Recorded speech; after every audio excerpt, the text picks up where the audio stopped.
So Royal Enfield has had a long association with military motorcycles and with the military in general. So we, as a brand, started manufacturing component parts for ammunitions and for rifles as far back as the 1800s.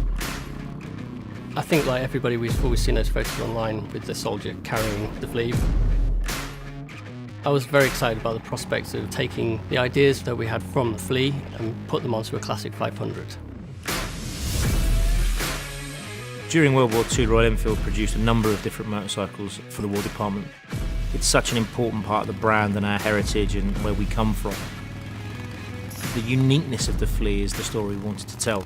Lots of manufacturers made dispatch bikes, but the Flying Flea was very much the only one that was used as a proper motorcycle by airborne troops during D-Day at Arnhem. It's never easy getting colour right. A lot of the time it's open to different people's interpretation of what they're expecting to see, but I think we ended up with a really good match. We spent a lot of time with colour swatches. I okayed a colour swatch that was on a small card initially, and when the bike was painted in the full colour, it was wrong, so we had to bin a load of paint and start again in developing a new paint. So one of the key things was the ability to be able to have unique stencils, serial numbers. Again, things like the positioning and the placement of the Pegasus logo on the fuel tanks, recreating the RE roundel, making sure that that felt and looked as authentic as possible. The little yellow stripe on the side of the engine cover, which originally would have been used to define the centre of gravity of the motorcycle.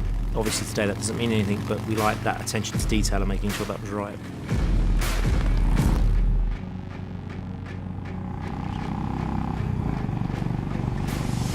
One of the main things that we focused on is that you have a pillion seat, a rear rack, or you have just a single seat. It looks correct.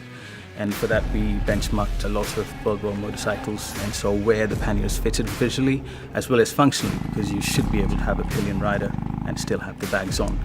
That's something that World War II riders wouldn't be too concerned with, but obviously we wanted to have that authenticity while still being fully usable in today's world. I was surprised how much it looked like an entirely different bike, especially painting the engine covers. That gave it a very different feel to the original 500. Very different stance. It felt much more in keeping with the original Flea. These bikes really encapsulate a lot of what Royal Enfield is all about. You know, the legacy and the authenticity of the product and the brand, really. We talk about Royal Enfield a lot, made like a gun, and you know, this is all at the heart of that. When everything came together, the thing that jumped out the most was the fact that it looked exactly the way we wanted it to be. And it feels simple, it feels raw, it feels like what motorcycles meant to be. I think what makes these bikes special is the story behind them. It's the awareness that they will give people and the authenticity that has led to them being as they are. I mean, they're a great motorcycle, but it's the ability that they give us to tell the story. To capture that and tell that is something quite special to us.